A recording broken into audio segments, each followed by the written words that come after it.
Salut à tous, alors jusqu'à présent on peut dire que Games Workshop a toujours plus ou moins délaissé les tournois.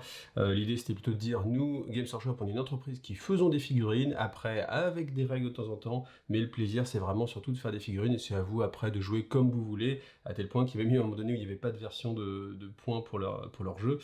Ceux qui ont connu la première version d'Age of Sigmar, c'était assez surprenant, mais voilà. Et donc cette optique là elle est en train vraiment de changer, surtout avec le nouveau Warhammer 40 000 la V9, et c'est pourquoi il nous propose le Chapter Approve. Alors Chapter Approve, on a l'habitude, on a droit à un exemplaire à chaque fin d'année. Là, on n'est pas en fin d'année, on est à l'été, mais on est à un lancement de nouvelles versions. Et ça change pas mal de choses. Et ça change aussi que Games Workshop va reprendre en main les tournois. C'est une ambition qui est clairement annoncée. Vous voyez, on a deux petits fascicules, donc ça, c'est pas nouveau. On l'avait déjà dans la précédente version du Chapter Approved. Par contre, là où la précédente version était plutôt orientée sur des jeux un petit peu plus narratifs, il y avait un petit peu de choses, des règles en plus, là, on est vraiment sur un pack exprès pour faire des tournois de façon vraiment très carrée et de façon très clé en main en fait, pour essayer d'homogénéiser en fait tout ça. Alors, le chapter approve, qu'est-ce que vous allez trouver? D'abord, l'inventaire de Mutorium, ça je vais pas trop le détailler, parce que c'est ni plus ni moins que tous les coups en points. Donc là, il y a eu une discussion quand même, il y a eu un gros boulot évidemment, parce qu'il y avait tout à réorganiser, mais bon voilà, j'imagine qu'il y a peut-être quelques petites coquilles qui se sont glissées. Le contraire serait étonnant vu la masse de boulot qui a été fait. Mais voilà, c'est uniquement ça. Et ce qu'il faut noter par contre, c'est que vous avez les valeurs en points pour les unités de Forge World directement. Donc ils sont jouables, voilà, pour ceux qui se posent la question. Le titre de la vidéo, Games Workshop reprend en main les tournois. Pourquoi? Parce que maintenant on a le Chapter Approve Grand Tournament 2020 pack de mission. Alors, j'avoue que je ne savais pas vraiment à quoi m'attendre avant d'ouvrir ce bouquin. Je pensais qu'on était resté vraiment sur le format d'avant, à savoir vraiment un pack de missions avec plein de types de missions, du narratif, avec des missions de défi. Ça, c'est assez intéressant. C'est des missions qui sont pas équilibrées, où vous savez qu'un joueur va avoir beaucoup plus de mal à remplir son objectif que l'autre, et l'autre est vraiment en mode défensif, voilà, pour l'empêcher d'accomplir en fait son défi. Déjà, vous avez vu, ce format-là, on n'est pas habitué, c'est un format beaucoup plus simple, donc voilà, avec un petit système de calepin comme ça, avec les petites pages qui tournent. Bon, vous avez le sommaire, ça c'est assez important, ça va vous permettre de pouvoir vous y retrouver assez rapidement. Tant qu'on est dans la présentation technique, vous avez aussi un petit élastique, voilà, et puis vous pouvez venir le mettre justement à la page qui vous intéresse, comme ça, quand vous refermez votre bouquin, vous l'ouvrez directement à la bonne page pour retrouver votre mission, et ça c'est plutôt pratique. Alors on a quand même une belle illustration ici, avec toujours bien sûr du Space Marine contre du Space Marine, voilà. Alors, on va détailler très rapidement comment se déroule la préparation de votre partie. Donc sélection du format, toujours pareil, incursion ou force de frappe. Typiquement, ça veut dire incursion jusqu'à 1000 points, force de frappe jusqu'à 2000 points. Bien sûr, vous avez les points de commandement qui y sont assujettis, donc 6 et 12. Ensuite, au niveau des restrictions, donc il faut absolument que votre détachement, ça va être assez classique, c'est pour ça que je vais aller assez vite, partage un point commun qui ne peut pas être Chaos, Imperium, Eldari, Inari ou Tyrannide. Voilà. Sauf si le détachement est un réseau de fortification. Voilà.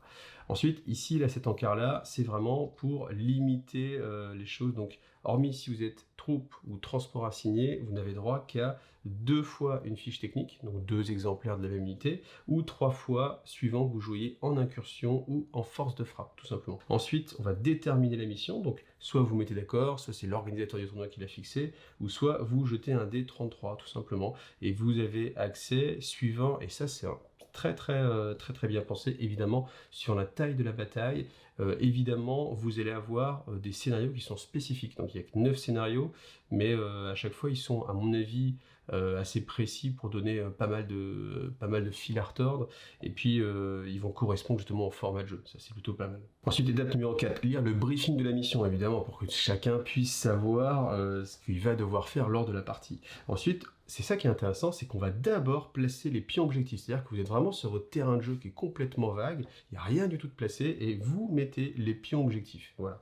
Ensuite, vous créez le champ de bataille, donc c'est à ce moment-là que vous venez mettre les décors, donc on rappelle la règle, qui est conseillé par Games Workshop, c'est un élément de décor tous les 12 pouces carrés, voilà, tout simplement.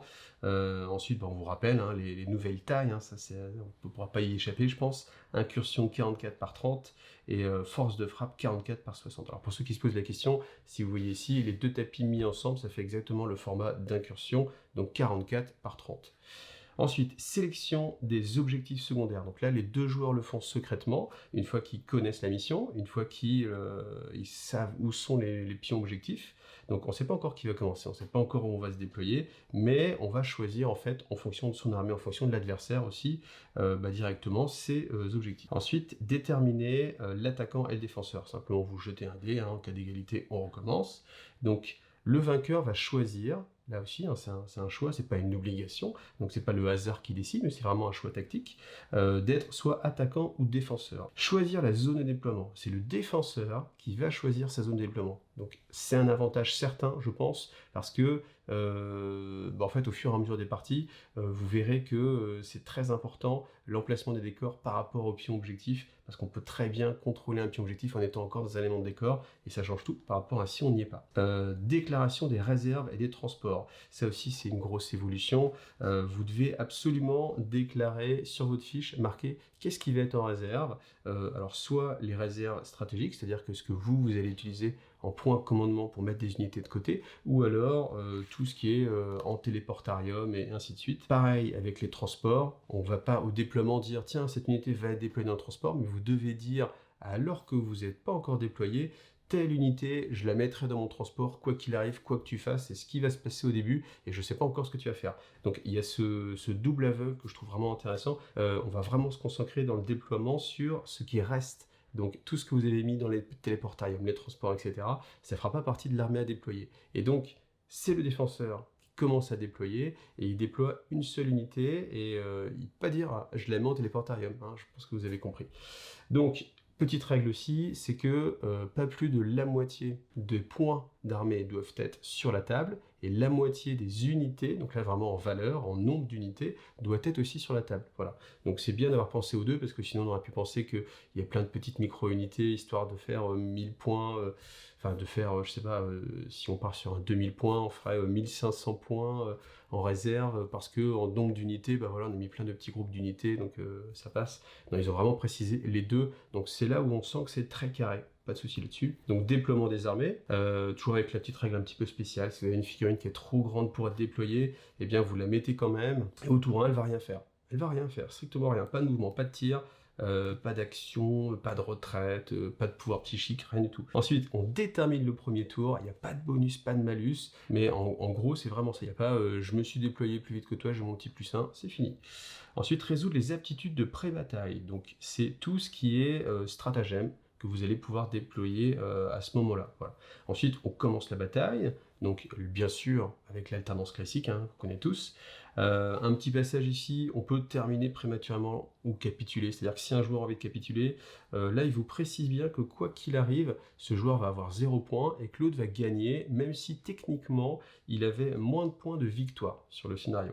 Et autre chose qui est assez importante, c'est que quoi qu'il arrive, on va aller jusqu'au bout de la partie. C'est pour contrer en fait, si vous jouez par exemple en équipe, et puis quelqu'un dirait ah tiens ouais, là faudrait que ça s'arrête tout de suite parce qu'il va marquer un gros différentiel et que le différentiel va rentrer dans le goal average, et du coup là, même si l'adversaire va capituler très vite parce qu'il sait qu'il va perdre, peut-être pour vous empêcher d'aller jusqu'au bout de la partie, là, quoi qu'il arrive, vous pouvez dire, tiens, la bataille dure 5 tours, donc je vais aller au bout de mes 5 tours, et je vais aller chercher l'objectif qui est là-bas, ça ne me pose aucun souci. Donc 15, terminer la bataille, déterminer le vainqueur, et puis les objectifs de mission. Voilà, les objectifs de mission qui sont détaillés dans les missions, et puis aussi les objectifs secondaires. Les objectifs secondaires, voilà, ils sont à choisir, donc pour une mission de bataille, quel que soit le type, que ce soit incursion ou force de frappe, c'est 3 à choisir. Donc 3 dans n'importe quelle zone. Donc que ce soit les suprématies militaires, pas de pitié. La seule chose qui est importante, c'est que quoi qu'il arrive, lors d'une mission, ça je vais y revenir juste après pour les points, on ne peut pas marquer plus de 15 points pour un objectif donné lors de toute la partie. D'accord ? Ce sera un total sur 100 points, mais quoi qu'il arrive, vous allez avoir que 15 points, même si vous avez un objectif par exemple qui dit marquer 4 points de victoire à la fin de votre tour, si 2 unités au plus de votre armée sont entièrement dans la zone de déploiement adverse. Donc même si ça vous l'avez fait les 5 tours, ça va faire 20 points, ça va être capé quoi qu'il arrive à 15 points. Voilà. Vous avez encore ici d'autres petites façons de marquer les points. Ensuite, vous avez la feuille de résultat. Alors la feuille de résultat, elle est normalisée. Et ça, c'est plutôt aussi pas mal. Si vous avez été organisateur de tournoi, vous savez que c'est pas forcément quelque chose de facile. Là, du coup, simplement, vous avez une feuille, donc c'est une feuille qui va être pour la partie globale. Vous avez l'attaquant, le défenseur, donc format de la bataille. Alors là, il y a beaucoup de choses que vous pouvez simplifier si vous allez faire un tournoi, vous êtes sûr que vous êtes en mode incursion. Et vous voyez, à chaque tour de jeu, donc il y a 5 tours de jeu, vous avez l'objectif secondaire 1, combien vous marquez à chaque tour. Donc c'est très détaillé, on peut revenir en disant, tiens, c'est pas au tour 3, bah non, regarde au tour 3, j'avais marqué les points là. C'est assez clair. Si vous avez oublié que c'est capé à 15 points, on vous le rappelle ici, c'est maximum 15 points. Et puis voilà, donc vous avez 45 points pour l'objectif principal, 3 fois jusqu'à 15 points pour les 3 objectifs secondaires, quel que soit le format de jeu, et ensuite, points de pareil au combat, ça c'est une nouveauté qui a fait couler pas mal d'encre électronique, armée pareil au combat, plus 10 points de victoire, sur un total de 100 points. Alors pareil au combat, qu'est-ce que c'est? Pareil au combat, ça veut simplement dire que vos figurines sont peintes, tout simplement. Et comme ça peut être compliqué de se mettre d'accord sur ce qui est peint ou pas, eh bien ils ont pris leur courage à deux mains, et c'est là où, franchement, je félicite Games Workshop, parce que ils disent pas simplement il faut que ce soit peint, ils laissent dans le flou, ils disent il faut que ce soit peint, et voilà des exemples de ce qu'on peut attendre et de ce qui va passer comme une figurine peinte. Donc je peux vous le lire, ça peut être intéressant.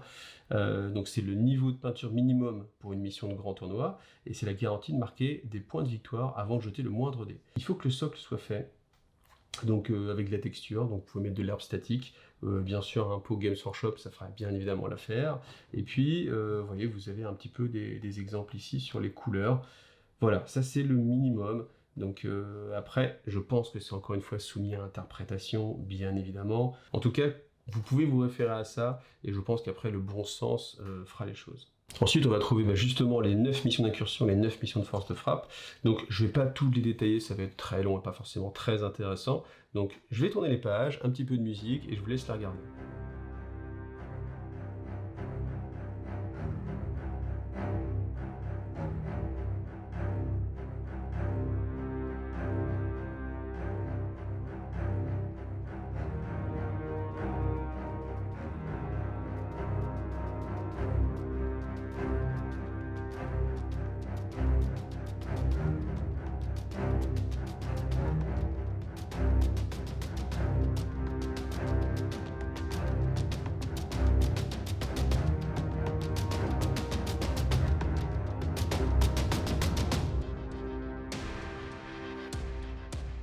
Et ensuite, alors je ne m'attendais pas à ça, mais vous avez en fait l'ensemble des règles de base, voilà. Et ça correspond, je pense, au fichier qui était téléchargeable gratuitement sur le site, parce qu'on retrouve une mise en page qui est différente de celle du gros bouquin, notamment avec les illustrations, les dessins.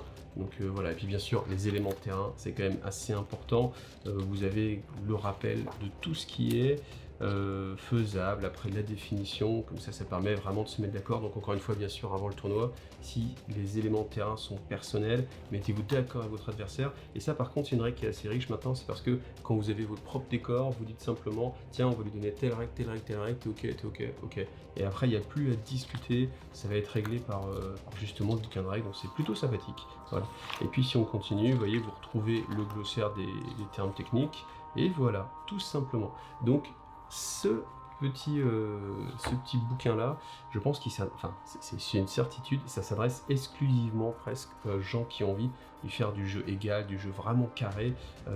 Si vous êtes plus narratif, crusade, etc., ça va être un achat qui est moins important, mais il est mixé avec justement l'inventaire Mythome qui va vous donner les points. Ce qui fait que si vous avez envie, si vous n'avez pas pu le récupérer autrement, et bien voilà, c'est l'achat des deux petits bouquins ensemble. Voilà. Donc voilà, moi je trouve ça bien que ce soit plus orienté, vraiment très carré sur les tournois, parce que pour avoir organisé pendant des années des tournois, franchement, si on avait eu ça dès les débuts, je peux vous dire que moi j'aurais grave moins bossé, que j'aurais vraiment plus profité. Voilà, ça c'est une certitude. Bon, maintenant, voilà, vous pouvez en profiter. En tout cas, merci à vous d'avoir vu cette vidéo. Si vous voulez soutenir la chaîne, n'oubliez pas, Tipeee, extrêmement important. Et puis bien sûr, si vous ne voulez pas donner d'argent, mais vous voulez quand même donner un coup de main, n'oubliez pas de liker, parce que liker c'est hyper important, ça permet à d'autres personnes de découvrir la chaîne. Et puis de like en like, on peut arriver à des nouveaux abonnés, des gens qui veulent participer, etc. et créer une belle communauté. Voilà. Donc en tout cas, merci à vous de votre soutien, et puis à bientôt sur une prochaine vidéo. Salut à tous!